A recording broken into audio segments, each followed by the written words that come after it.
നമസ്കാരം. ഇത് ഒഴിഞ്ഞ ഇന്ദിരവല്ലരി എന്നാണ് സംസ്കൃതത്തിൽ പറയുന്നത്.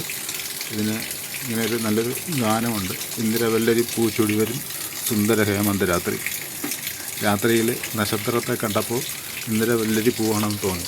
പൂവിനെ കാണിക്കാതെ കണ്ടോ, നക്ഷത്രത്തെ പോലെയില്ലേ, അതുകൊണ്ടായിരിക്കും അങ്ങനെ പാടിയത്. വയലാർ രാമവർമ്മയാണ് ഈ ഗാനം രചിച്ചതെന്ന് തോന്നുന്നു. എന്തായാലും സുന്ദര ഗാനം പോലെ തന്നെ ഈ ഒഴിഞ്ഞയ്ക്ക് ശരിക്കും ഔഷധ ഗുണങ്ങളുണ്ട്. പ്രധാനമായിട്ട് ഇതൊരു കേശവർദ്ധിനിയാണ്. ഇതിൻ്റെ ചാറെടുത്ത് തലയിൽ തേച്ച് താളി പോലെ ഉപയോഗിക്കാം. തലയിലെ താരനും അങ്ങനെയുള്ള പ്രശ്നങ്ങളൊക്കെ മാറും. മുടി വളർച്ചയ്ക്ക് സഹായകരമാണ്. പിന്നെ ഇത് ഭക്ഷണത്തോടൊപ്പം ചേർക്കാം. പല ഭക്ഷണ പദാർത്ഥങ്ങളും ഉണ്ടാക്കിയെടുക്കാൻ പറ്റും. ഇതിൻ്റെ ചാറ് പിഴിഞ്ഞെടുത്ത് കഞ്ഞി വയ്ക്കാം. കഞ്ഞി സാധാരണ അരി തിളപ്പിക്കുമ്പോൾ അരിയോടൊപ്പം തന്നെ ഈ ചാറ് ഒഴിച്ചിട്ട് തിളപ്പിച്ച് വേവുന്നത് വരുമ്പോൾ ജീരകപ്പൊടിയോ കുരുമുളകോ അത് നിങ്ങൾക്ക് ഇഷ്ടാനുസരണം എന്ത് വേണമെങ്കിലും ചെയ്യാം. ഇതിൻ്റെ കായ്ക്ക് പ്രത്യേക ഒരു ഇതുണ്ട്. അത് ഒരു ഹാർട്ടിൻ്റെ ഷേപ്പാണ്. അത് ഞാനിപ്പോൾ കാണിക്കാം. കണ്ടല്ലോ, ഇത് ഒരു ഹാർട്ടിൻ്റെ ഷേപ്പാണ്. ഈ വിത്തിന് മാത്രമേ ഇങ്ങനെ ഒരു ഇതുള്ളൂ. ഹാർട്ടിൻ്റെ ഷേപ്പല്ല, ഹാർട്ട് വരച്ച് വെച്ചതുപോലെ ഉണ്ട് അല്ലേ, ലവ് ചിഹ്നം വരച്ച് വെച്ചതുപോലെ ഉണ്ട്.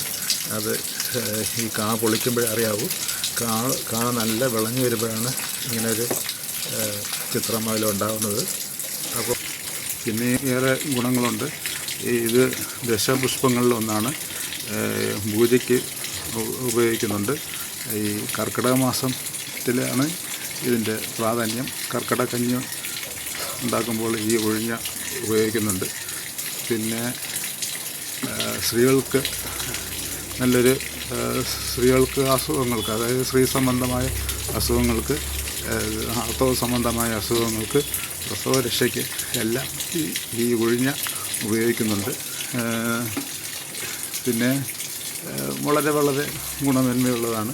അപ്പോൾ നിങ്ങൾ ഈ ഒഴിഞ്ഞ ഇതൊരു പാഴ്ചെടിയായിട്ട് വെട്ടിക്കളയാതിരിക്കുക. എവിടെയെങ്കിലും ഉണ്ടെങ്കിൽ നട്ട് വളർത്തുക, ഇതിനെ സംരക്ഷിക്കുക. പിന്നെ ഒഴിഞ്ഞാടെ കായ്കൾ ഇതാണ്. കായ്കൾ വിളഞ്ഞു വരുമ്പോഴാണ് അതിൻ്റെ കറുത്ത കായ്കൾ ഉണ്ടാകുന്നത്. ഇതിൻ്റെ ഇടയ്ക്ക് ഒരു മറ്റെന്തോ ചെടികളൊക്കെ നിൽക്കുന്നുണ്ട്. അപ്പോൾ ഇതിൻ്റെ വേരിൻ്റെ ഭാഗം ഇപ്പോൾ മഴ ആയതുകൊണ്ട് ചെറിയ ചാറ്റൽ മഴയുണ്ട്. അതുകൊണ്ട് ചെടികളൊക്കെ വളരെ സന്തോഷത്തോടെയാണ് ഇരിക്കുന്നത്. ഈ രൂപത്തിലാണ് വള്ളി വളരുന്നത്. ഞാൻ വള്ളി പടർത്തി വിട്ടിട്ടുണ്ട്. വള്ളി പടർത്തി വിട്ടില്ലെങ്കിൽ താഴെ മണ്ണോട് ചേർന്ന് വളർന്നോളും. ഇത് പലപ്പോഴും ഈ സമൂലമാണ് ചെയ്യേണ്ടത്. അതായത് വേര്, കായ്, തണ്ട് എല്ലാം ഒരുമിച്ചാണ് ഈ ചാറുണ്ടാക്കേണ്ടത്. അപ്പോൾ ഇല മാത്രമായിട്ടും ചെയ്യാൻ പറ്റും. പക്ഷെ സമൂലം ചെയ്തു കഴിഞ്ഞാൽ നമുക്ക് കൂടുതൽ ഔഷധങ്ങളും കിട്ടും. അത് ആയുർവേദ മരുന്നൊക്കെ അങ്ങനെയാണ് ചെയ്യുന്നത്. സമൂലമാണ് ചേർക്കുന്നത്. കേശവർദ്ധിനിയായ ആയുർവേദ മരുന്നുകളിലൊക്കെ ഇത് ചേർക്കുന്നുണ്ട്. അപ്പോൾ എൻ്റെ ഒരു ചെറിയൊരു വീഡിയോയാണ്. ഞാൻ ഒറ്റയ്ക്കാണ് ഈ വീഡിയോ എടുക്കുന്നത്, എല്ലാം ചെയ്യുന്നത്. സ്പോട്ട് ഡബ്ബിംഗ് ആണ്. അപ്പോൾ അതുകൊണ്ട് തന്നെ ഞാൻ ഉദ്ദേശിച്ച കാര്യങ്ങളൊക്കെ ഇതിൽ വന്നിട്ടുണ്ടാവില്ല. എൻ്റെ ചെറിയ അറിവിൽ വെച്ച് ഇത് ചെയ്യുകയാണ്.